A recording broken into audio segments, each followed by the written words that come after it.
The late afternoon light had already begun to fade when Natalie Reyes stepped off the bus and turned onto the narrow South Philly street where her adoptive sister lived.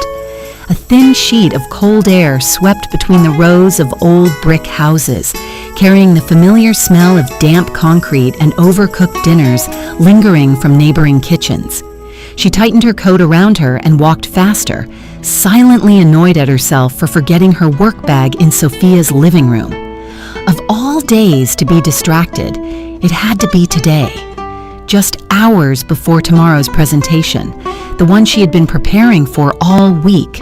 Her portfolio, sketches, and material boards were all inside that bag. Without them, she'd look like an amateur in front of the new clients her firm desperately wanted to impress. Natalie exhaled slowly, trying to calm the nervous rhythm tapping against her ribs. She was 28, finally steady in her career as an architectural designer at a small firm in Center City, finally feeling the ground under her feet after years of instability. She'd promised herself nothing. Not fear, not family, not old patterns would ruin the trajectory she had worked so hard for. But forgetting that bag had shaken her more than it should have, tugging at a familiar thread of anxiety woven deep inside her since childhood. She reached Sophia's row house and stared up at the dim stairwell through the narrow entryway. The door opened into a small vestibule, and then to the flight of stairs she had climbed thousands of times as a kid, back when she still lived under this roof. The same weak bulb flickered overhead, casting uneven shadows on the peeling paint. The air carried that old scent she could never forget, a mixture of dust, cheap detergent, and something stale that never seemed to air out. The smell always made her chest tighten. Natalie stepped inside and began her climb. Each creaking step echoed memories she tried not to revisit too often. Walking lightly after school so she wouldn't disturb Patricia. Being scolded for letting the door slam, tiptoeing through the hallways because loud footsteps meant disrespect. Even now, her body instinctively softened her movements. Her shoulders curled almost imperceptibly, as though bracing for criticism that would never again come from that same place of power. It's just a bag. You're an adult. You don't live here anymore, she reminded herself. But the building didn't care. It tugged her backward. Back into the little girl who once learned to survive by staying silent. By the time she reached the second-floor landing, she heard the faint hum of a TV behind one of the doors. A child cried somewhere downstairs. Distantly, someone argued in Spanish over the phone. It was the soundtrack of her entire childhood. Walls too thin, lives too loud, emotions impossible to escape. Natalie reached Sophia's door and paused.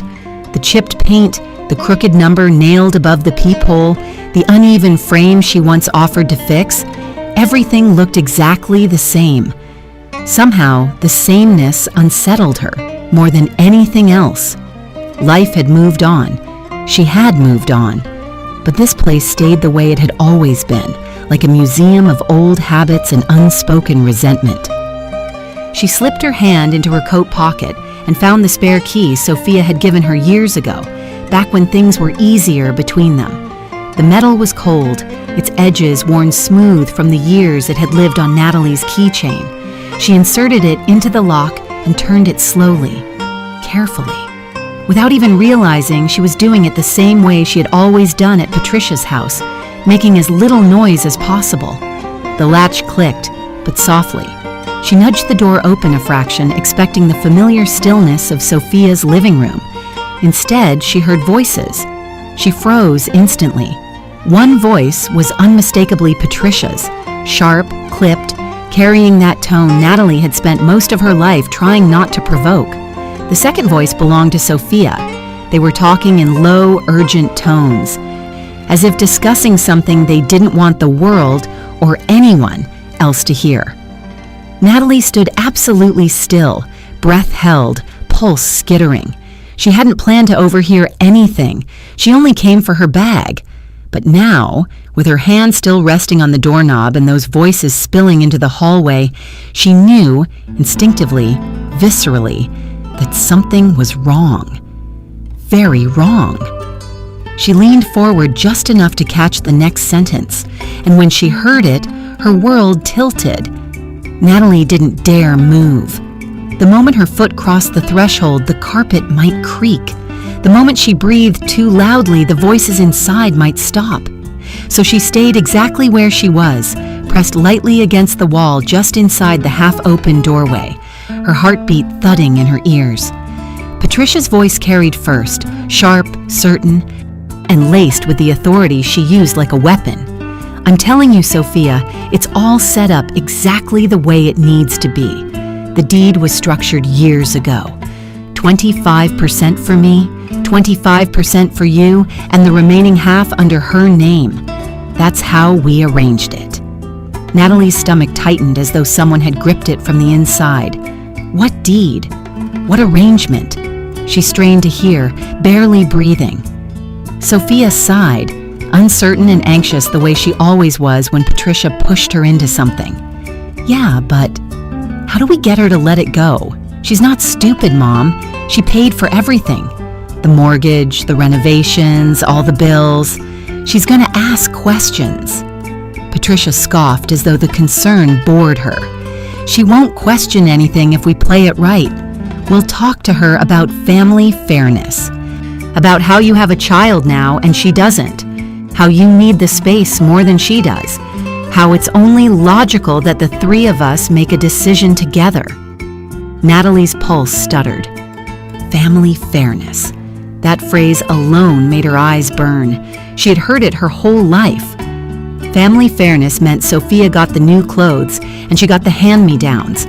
Family fairness meant Sophia got her own room and she shared the small back one until she moved out. Family fairness meant she had spent 28 years learning how to take up less space, and now they were using that same phrase to take the only home she had ever built for herself. Patricia continued, her tone calm, calculating. "Once she feels guilty enough, she'll sign whatever we put in front of her. She's always felt indebted because we took her in. She'll fold. She always folds."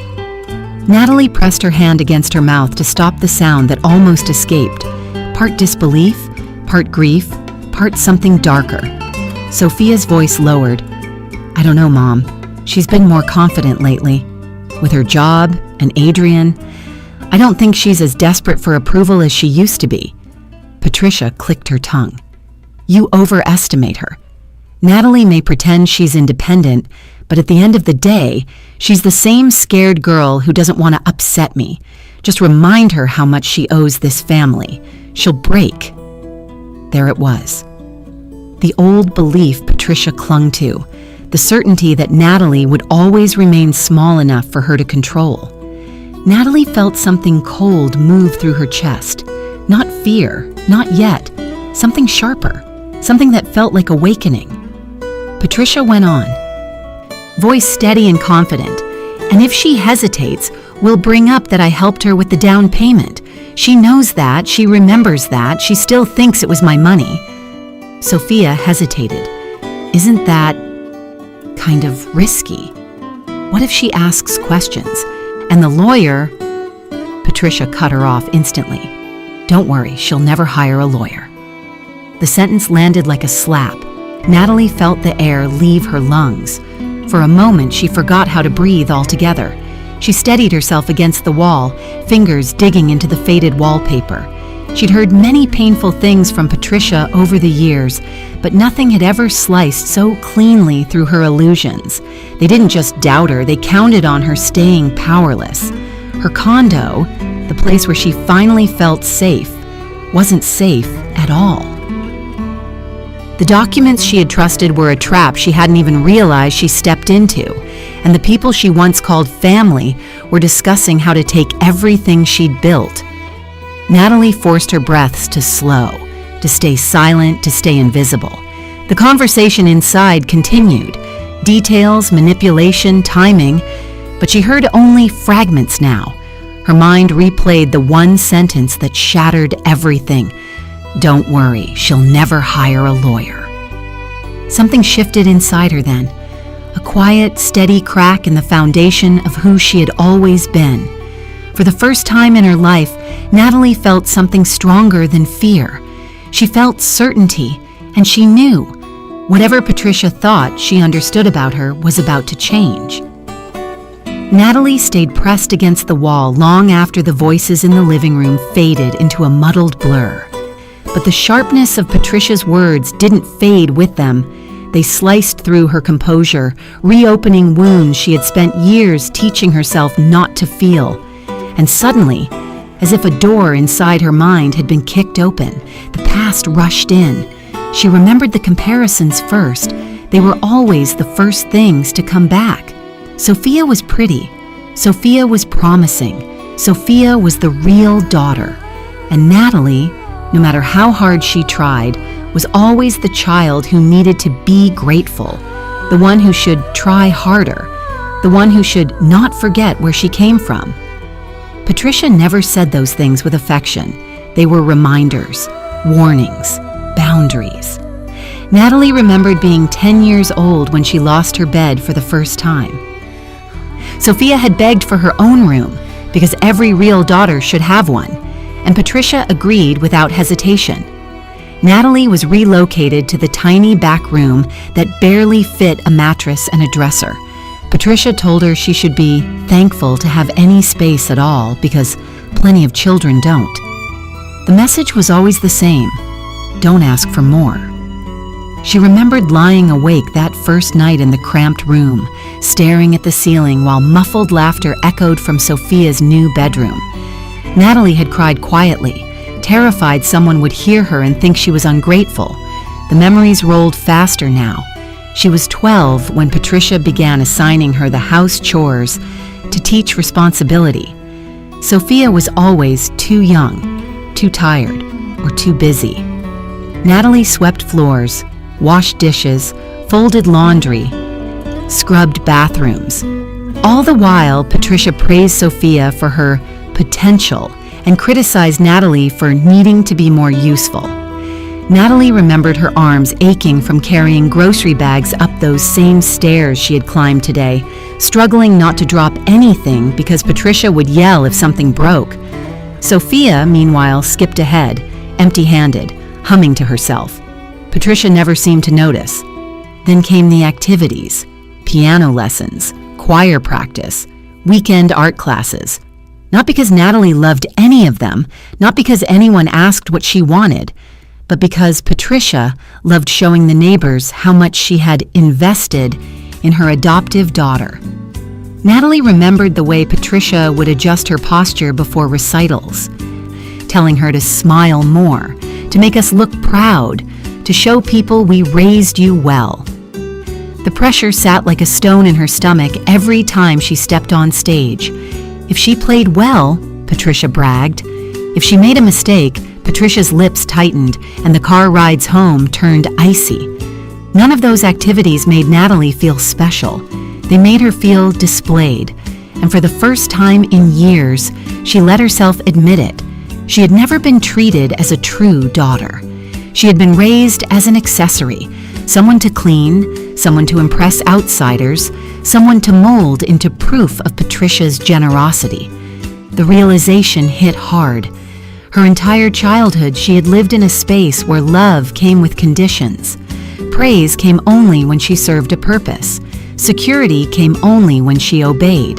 And every time she tried to assert herself, Patricia's disappointment cut her back down to size. She had been trained, emotionally conditioned to comply.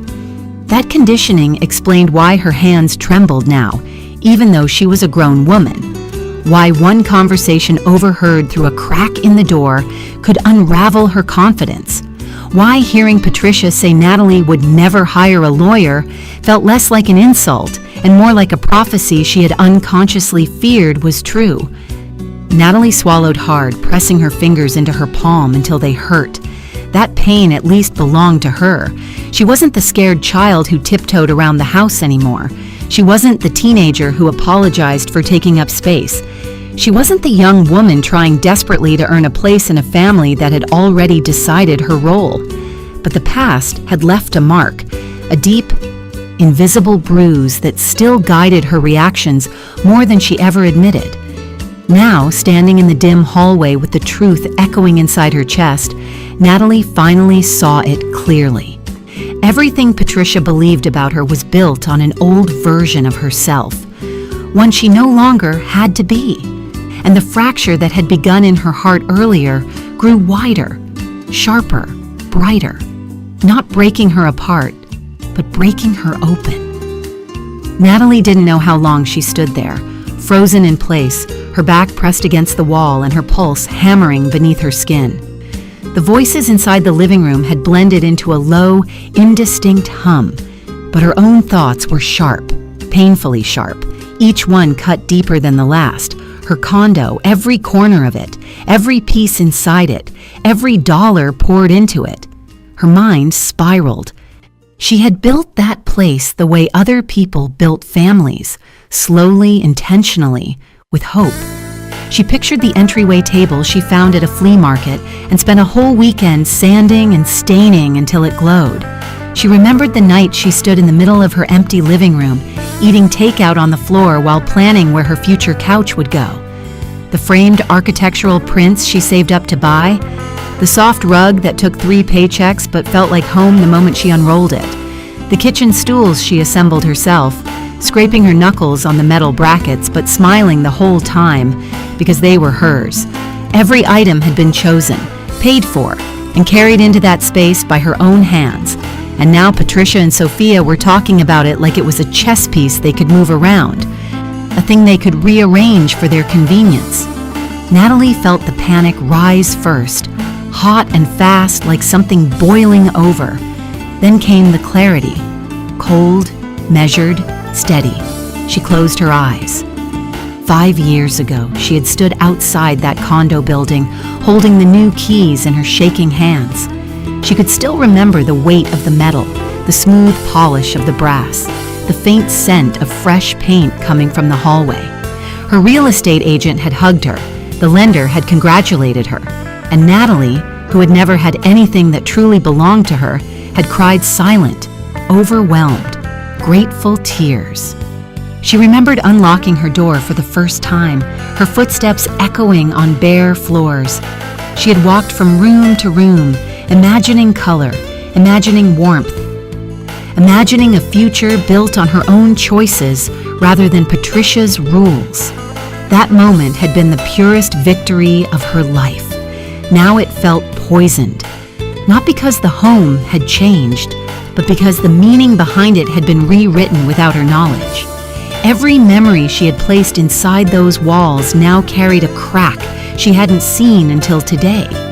Every celebration, every achievement, every quiet night sitting on her couch now came with the heaviness of knowing Patricia had been waiting, patiently, calculatingly, to step in the moment it benefited her. The betrayal hollowed her out.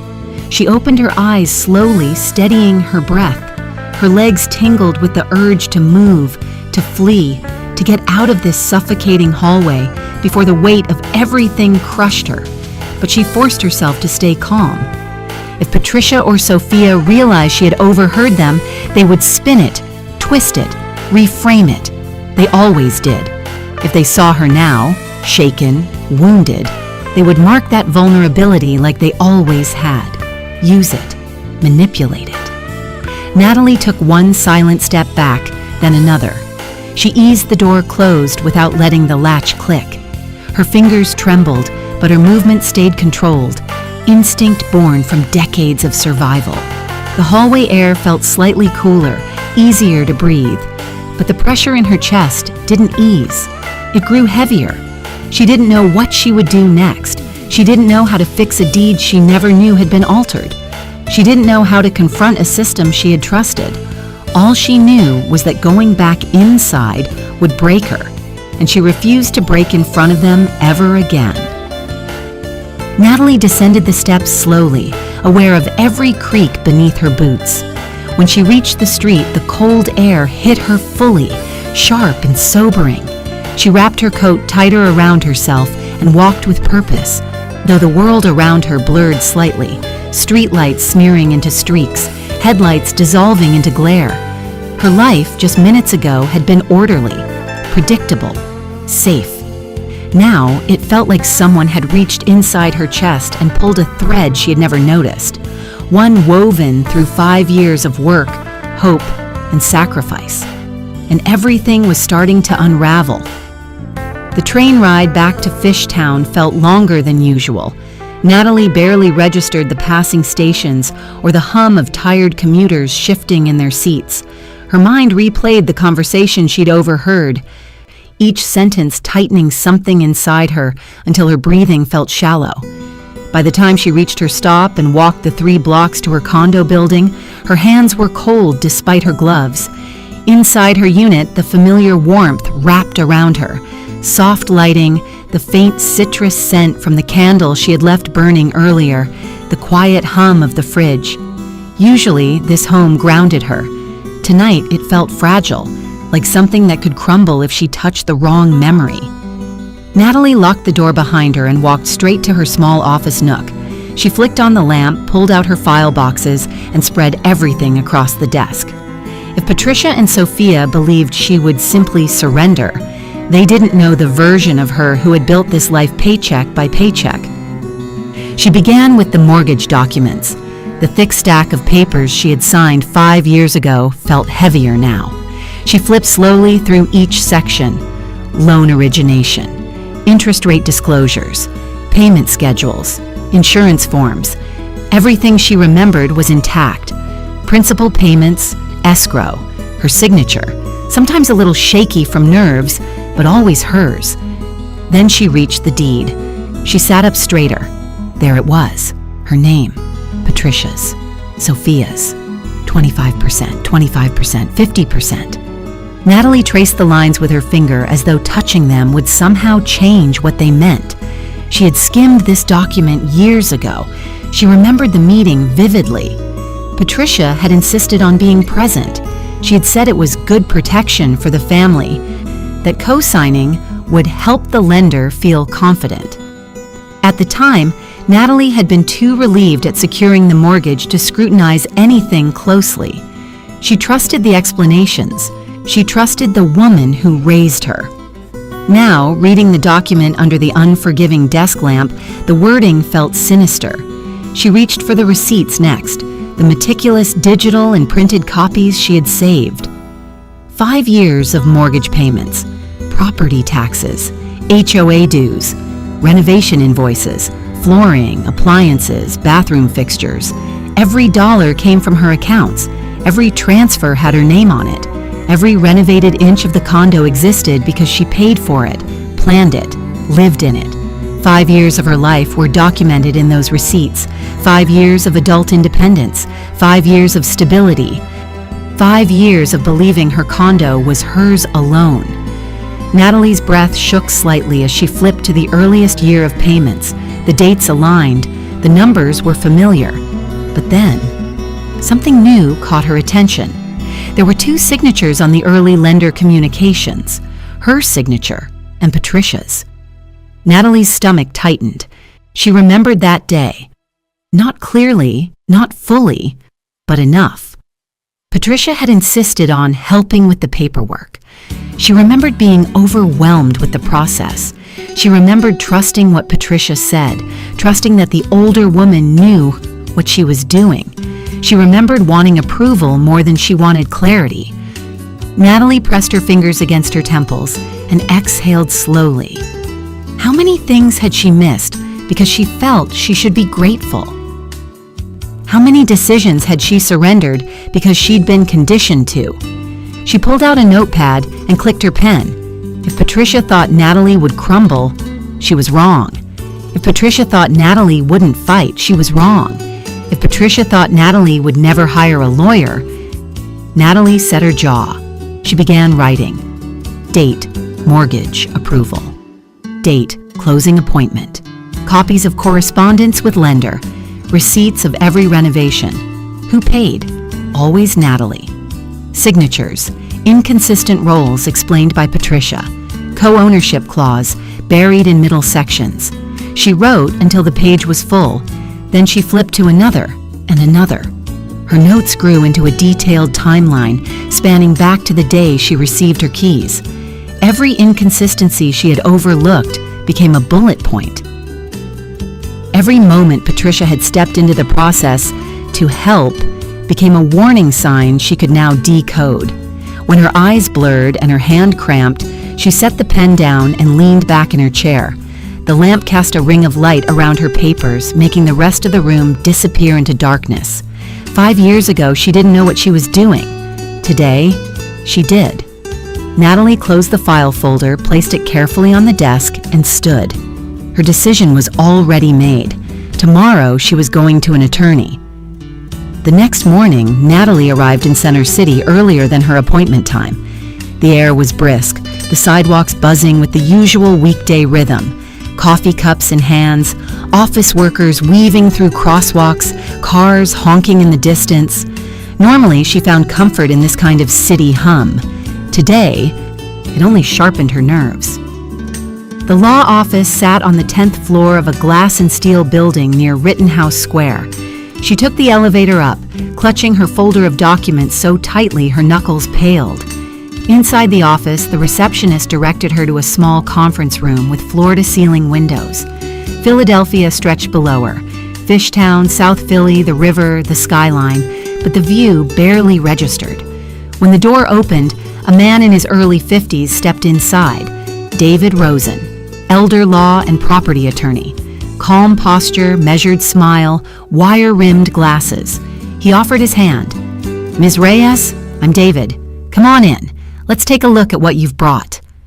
Natalie handed over her neatly organized stack of folders. Rosen took his time reviewing them, reading line by line, occasionally making small notes in the margins or highlighting a phrase. The silence felt heavy, but not uncomfortable, more like a stage being set, each second building towards something she had been avoiding for years. After 20 minutes, he closed the main folder and folded his hands atop it. "All right," he began, his tone measured but unmistakably firm. "Let's walk through this together." Natalie straightened. "Under Pennsylvania property law," Rosen said, "co-owners have equal rights to a property unless the deed specifies otherwise. In your case, the deed indicates that you own 50%, while Patricia and Sophia each hold 25. Natalie swallowed hard. Hearing it said aloud made the numbers feel even more suffocating. "But you," Rosen continued, tapping the receipts she had provided, "have paid 100% of the mortgage, the HOA fees, the taxes, and the renovations for 5 years. There's no financial contribution from either of them." She nodded. "They didn't pay for anything, not a dollar." "That's important," he said, "and legally significant." He slid the deed forward so she could see the highlighted portions.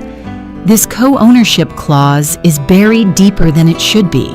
It's presented in a way that's misleading.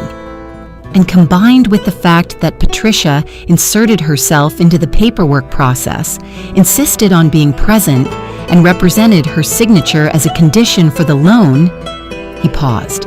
"This is not standard at all." Natalie felt her pulse climb. "What does that mean, in legal terms?" Rosen leaned back slightly, choosing his words carefully. "It means there's a strong possibility you were deceived into granting them ownership. Co-ownership gained through intentionally confusing documentation or manipulation can constitute fraudulent inducement. Courts take that seriously." Her breath caught. Fraud. The word felt heavy, dangerous, real. Rosen continued, "In Pennsylvania, if a person signs a deed under false pretenses, thinking it's necessary, or believing the other party has a legitimate claim, it can be contested, especially when that person," he lifted the receipts, "is the sole financial contributor." Natalie's mind spun. She had imagined dozens of possibilities the night before. Mistakes, misunderstandings, loopholes, but she hadn't dared put a name to it. Fraud. "What do I need to do?" she asked quietly. Rosen opened a notepad. "First, gather more evidence. Anything that shows you were misled. Old text messages, emails, voicemails, notes from the closing day. Even memories of conversations matter. I'll help you organize them legally." He held up a hand before she could speak. And second, and this is crucial, you must not confront Patricia or Sophia yet, not until we understand the full scope. If they catch wind of what you know, they may attempt to transfer their shares, complicate the chain of title, or pressure you emotionally. Natalie felt a cold shiver run down her spine. Patricia would absolutely do all of those things. I understand, she whispered. Rosen nodded. Good. Now, here's what I'll do on my end. He slid a small packet toward her. Preliminary forms, informational sheets, next steps. I'm preparing the groundwork to contest the deed. Nothing official yet. We won't file until we have every angle covered. But I'm drafting the challenge, pulling case law precedents, and running background checks on how the documents were executed. He gave her a steady look. You have a strong case, Natalie. Very strong. But this will take patience and clarity, and you'll need emotional distance from them during this process. Natalie exhaled slowly, the weight of the past 24 hours pressing down on her chest, then lifting just enough for her lungs to open. For the first time since last night, she felt something like direction. Not comfort, not safety, but purpose. Rosen stood and extended his hand again, firm and reassuring. We'll get to the truth, and we'll get your home back. Natalie left the law office with her folders clutched to her chest, her steps steadier than when she arrived. The cold air outside no longer stung. It grounded her. Tomorrow she would start gathering every piece of evidence she could find, and Patricia would have no idea a storm was coming. 2 days after her meeting with Rosen, Natalie received a text from Patricia. Dinner tonight. We need to discuss family matters. 6 p.m. Don't be late. No explanation. No greeting. Just command masked as invitation. Exactly the way Patricia liked to operate. Natalie stared at the message for a long moment, her pulse quickening. This was it. The moment Patricia and Sophia would try to set their plan in motion, unaware that she already knew every detail. She typed a short reply. Sure. See you then. At 5:58 p.m., Natalie walked up the familiar South Philly steps with a calm she did not feel. She practiced her expression as she climbed, neutral, polite, just clueless enough to make Patricia comfortable. The door opened before she knocked. Sophia greeted her with a forced smile, the kind she wore whenever she tried to hide nerves. Hey, Sophia said. Come in. Mom's in the kitchen finishing dinner. Natalie stepped inside. The living room was too tidy, organized in a way that only happened when Patricia wanted to create a certain atmosphere of domestic stability. The table was already set, candles lit. It felt staged, performed. Patricia emerged a moment later, wiping her hands on a dish towel and smiling a smile that didn't reach her eyes. There she is. We were waiting for you. Natalie nodded gently. Smells good. What's the occasion? Patricia and Sophia exchanged a quick glance. Patricia gestured toward the table. Let's sit. We have some things we need to talk about as a family. Family. The word punched softly at Natalie's chest, but she kept her expression smooth. They served themselves, made small talk about work and weather, the kind of filler conversation Patricia always used before delivering something sharp. Natalie played along, nodding, smiling faintly, pretending she had no idea the trap was already set. Halfway through dinner, Patricia's fork clinked lightly against her plate. All right, she began, tone shifting into the rehearsed calm of someone who had convinced themselves their manipulation was kindness. We wanted to talk to you about the condo. Natalie lifted her head slowly, eyebrows raised just enough to appear curious. Patricia continued, Sophia has a child now. They need more space. You're still young. You can always get another place later. But for us, this is our family home. It's only fair that we all make practical decisions. Sophia nodded, a little too eagerly. Yeah, we were thinking maybe you could, sell your half or sign some papers to switch the arrangement so it's easier for us to grow here. Natalie blinked, keeping her voice soft. Sell my half? Patricia jumped in quickly. Or transfer it to Sophia. Whatever feels more comfortable for you. We just thought, family should support each other." Natalie swallowed the spike of anger clawing at her throat. Instead, she played her part. Gentle, accommodating, exactly the version of herself Patricia expected. "I didn't know you two were thinking about that," she said, voice steady. "It's a big step. I'd need to look things over." Patricia smiled in triumph, mistaking Natalie's composure for compliance. "Oh, of course. We understand. We didn't expect an immediate answer. We only wanted to bring it up so you could think about the right thing to do. For Sophia. For the baby." Natalie nodded slowly, letting the silence stretch. She tapped the edge of her glass, appearing thoughtful, conflicted, unsure. "That makes sense," she murmured. "Let me review everything. I'll get back to you." Patricia exhaled, fully convinced. Good. We knew you'd be reasonable." The rest of dinner passed with artificial warmth and thin conversation. Natalie kept her performance consistent. Soft voice, gentle smile, lowered gaze. The version of her Patricia believed still existed, but inside, something sharp and focused hummed. When she finally stepped outside into the cold night air, she didn't allow herself to collapse into anger or grief. Not yet. Instead, she walked straight to her car, sat behind the wheel, and pulled out her phone. She opened her email and began typing everything. Every word said at that table, every expression, every hint of coercion. She compiled it into a detailed summary that matched Rosen's instructions exactly. By the time she hit send, the tightness in her chest loosened.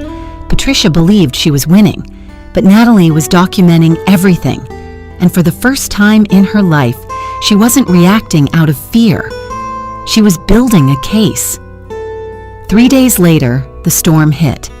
Natalie was at her desk in the architecture firm's open office when her phone began buzzing nonstop. Text after text, call after call, Patricia, then Sophia, then Patricia again, then an unknown number. She didn't answer any of them. She already knew what they were reacting to. Earlier that morning, Rosen had emailed her a copy of the formal notice of legal representation, which he had sent to both Patricia and Sophia. It wasn't a lawsuit, just a standard letter informing them that Natalie had retained counsel regarding the condo's title, and any future communications should go through him. A simple procedural step. But to people who built their power on secrecy, the letter was a match dropped into gasoline. Around noon, her phone buzzed again, this time with a furious text from Sophia. "What did you do? Mom is losing it. Call us now." Then a voicemail came through, Patricia's voice trembling with rage. "Natalie, you listen to me. You better come here tonight, 6 o'clock. And you better come alone." Natalie quietly closed her laptop. She had expected this. Rosen had too. At 5:58 p.m., she arrived at the South Philly row house. The moment Sophia opened the door, the tension hit her like a physical force. Patricia was already standing in the living room, arms crossed, jaw clenched, eyes sharp with fury. She wasn't bothering to hide anymore. "Sit," Patricia ordered. Natalie didn't move at first. She calmly removed her coat, placed it over the back of the chair, and then sat with deliberate composure. Patricia hated calmness. Calmness was control. Calmness was a shield she couldn't penetrate. Sophia hovered nearby, wringing her hands. "I don't understand why you brought a lawyer into this," she said shakily. "We're family. We're supposed to work things out together." Natalie kept her expression neutral. "I wanted clarity. This is a legal matter. It's normal to consult an attorney." Patricia slammed her palm against the table. "Normal? Normal?" Her voice cracked through the room. "You blindsided us. You embarrassed us. What kind of daughter runs to a lawyer instead of talking to her family?" Natalie didn't blink. "Patricia, you asked me to sign away the home I've paid for entirely. I needed legal advice." Patricia's eyes narrowed to slits. "So now you're questioning us? After everything we've done for you? After we took you in, fed you, gave you a roof?" Natalie inhaled slowly, letting the words wash over her without sinking in. I didn't call Rosen to fight with you. I called him to understand my rights. Patricia stepped closer until she was just a few feet away, her face contorted with resentment. She no longer tried to mask. You think a piece of paper gives you rights? She hissed. Sophia has a child, a family. You're alone. You don't need that condo. You don't deserve that condo. Sign it over and stop acting like a victim. Sophia flinched at the harshness but didn't speak. Natalie's voice remained steady. I'm not signing anything. Patricia's composure snapped like a brittle twig. You ungrateful girl, she shouted. We gave you everything you have. If you walk out of this house without agreeing to fix this, you are no longer part of this family. You hear me? No longer. Natalie let the silence stretch. She had spent her entire life terrified of that threat, being cast out, abandoned, unloved. But now, hearing it weaponized again, it no longer had the power Patricia thought it did. When she finally spoke, her voice was quiet, calm, unshakable. I didn't walk into this meeting to lose my family. But if the price of belonging is giving up everything I've worked for, then that's not a family at all. Patricia stared at her, breath ragged, hands trembling with anger. You're making a mistake, she spat. Natalie held her gaze. No, I'm making a decision. Patricia pointed toward the door. Get out! Natalie stood, slipped her coat back on, and walked to the doorway. As she stepped into the cold evening air, she heard Sophia say something, half plea, half fear. Nat, please just think about the baby. But Natalie didn't turn back. She walked down the stairwell with steady steps, her heart pounding but her resolve sharper than ever. She had pretended not to know. She had listened. She had let them reveal exactly who they were.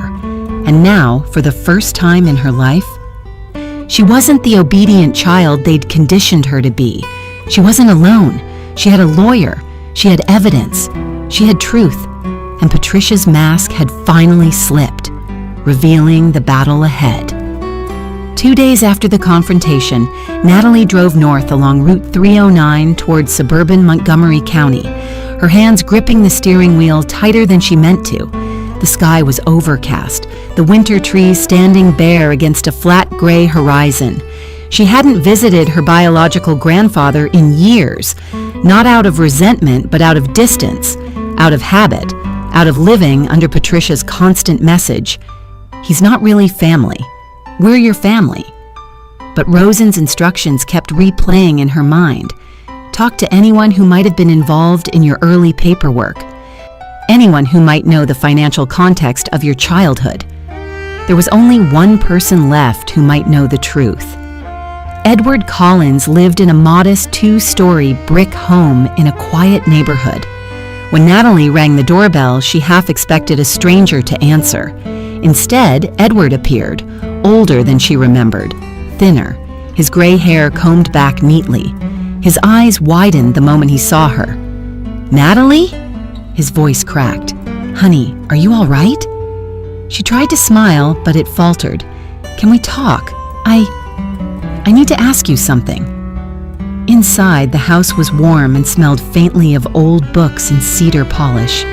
Edward guided her to the living room, where a thick plaid blanket lay draped over the sofa. He sat across from her, hands folded with gentle patience. What's going on? He asked softly. Natalie exhaled slowly. It's about my condo, about the down payment, about Patricia. The name tasted bitter. Edward's expression tightened instantly, subtle but noticeable. I always wondered when this would come up, he murmured. I suppose it was only a matter of time. Natalie leaned forward. What do you mean? He remained quiet for a long moment, as if gathering pieces of a truth he had carried alone for decades. Then he stood, walked to a drawer in the hallway, and returned with a thick envelope, yellowed at the edges, tied with an aging rubber band. He placed it gently on the coffee table. Everything you're about to read, Edward said quietly, is the truth Patricia never wanted you to know. Natalie's breath hitched. Edward pulled the envelope open and spread the documents one by one. Insurance payouts, bank transfers, guardianship court filings, letters from the estate attorney, receipts for bonds cashed out, a trust distribution schedule with her name at the top. Natalie blinked, unable to piece the information together fast enough. Edward rested a hand on her arm. When your parents died, sweetheart, you were entitled to an insurance payout and a small inheritance from your mother's side. Your grandmother, God bless her, set it up so that the money would help you as you grew, enough for school expenses, stability, and later, a home. Natalie's throat tightened. I didn't know any of this. Patricia always said she helped me out of generosity, that she paid for my down payment because she believed in me. Edward shook his head, sorrow pulling at his features. She didn't pay anything, not a cent of her own money. She was given guardianship of you and custodianship of your funds on the condition that she used the money for your benefit. Natalie felt the room tilt. Edward continued, voice steady despite the weight of his words. She took the money that belonged to you. She used it years later as the down payment on your condo, a down payment paid entirely from your inheritance, your mother's money, your father's money. Natalie's eyes burned, and she made me repay it as a loan. Edward nodded painfully. I know. I found out only because I kept copies of the estate paperwork. She avoided me after your parents passed. I wasn't allowed to see you unless Patricia supervised. She said it was best for your stability, but I always suspected she was hiding something. Natalie pressed a trembling hand to her mouth. All the years of guilt, of gratitude, of bending herself into someone smaller. All the years she believed Patricia had saved her. All the sacrifices she made to repay a loan that wasn't a loan. All the shame she carried for needing help. Every one of those memories crumbled. She wasn't a burden. She wasn't indebted. She wasn't lucky Patricia took her in. She had been exploited. Not for 5 years, but for her entire life. Her chest tightened, breath catching in uneven bursts. Edward reached forward, taking her hands gently. I'm so sorry, sweetheart, he whispered. You deserved the truth long ago. Natalie let the tears fall, silent, shaking tears that carried 28 years of confusion, guilt, and misplaced loyalty.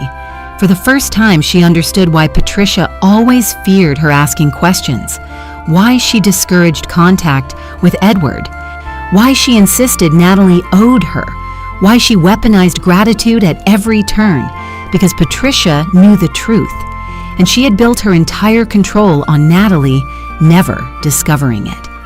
Natalie wiped her cheeks slowly, the shock settling into something deeper, something steady. She finally knew, and now, with documents spread before her and her grandfather's hand holding hers, she understood what she needed to do next. The drive back to Fishtown felt different this time. The sky was still gray, the bare trees still swayed in the wind, but something inside Natalie had shifted.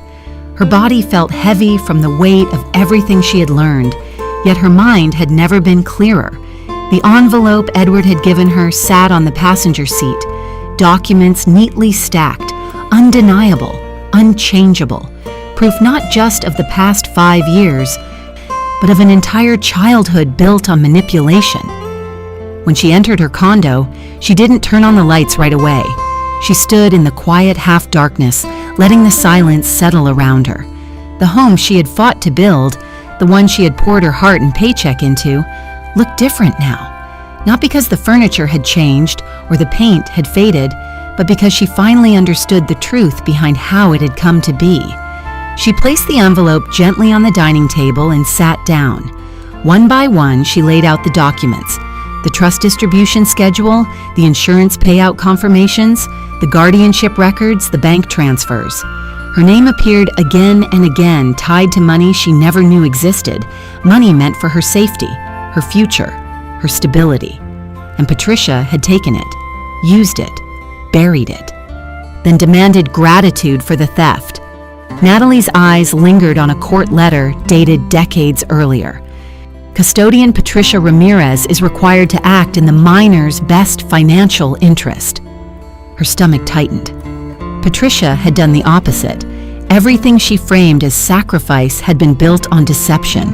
For years, Natalie had carried a private shame, believing she was indebted, believing she was lucky to have been saved, believing she owed loyalty in exchange for existence.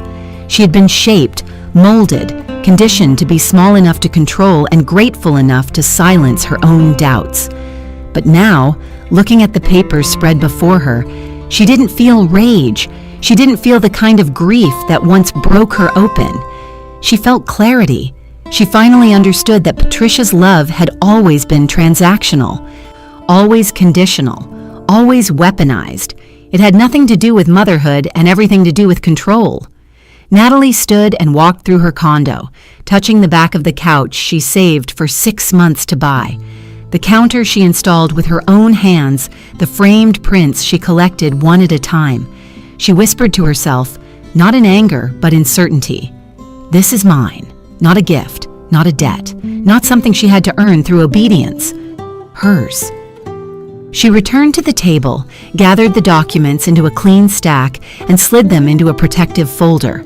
Then she opened her laptop and drafted an email to Rosen. She attached scanned copies of everything Edward had provided, labeling each file carefully the way he taught her.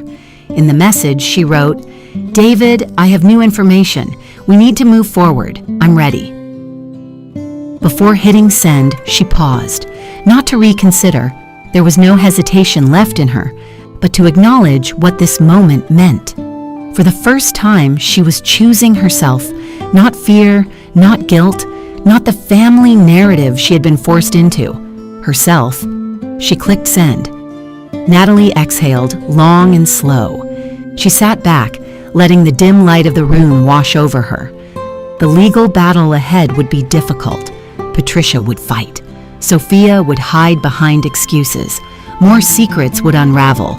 More old wounds would scrape open. There would be hearings, paperwork, confrontations, and attempts to guilt her back into silence. But none of that frightened her anymore, because the girl who once believed she needed Patricia to survive was gone. The woman standing in her place had truth, evidence, and a lawyer who believed in her case. She had her grandfather's support. She had her own strength. Most of all, she had finally awakened from a lifetime of manipulation. Natalie closed the folder, placed it beside her laptop, and whispered into the stillness of her home, "I'm done being the obedient daughter." Outside, the city lights blinked against the night sky. Inside, Natalie prepared for the road ahead. Not with dread, not with fear, but with resolve. The fight for her life and freedom had just begun.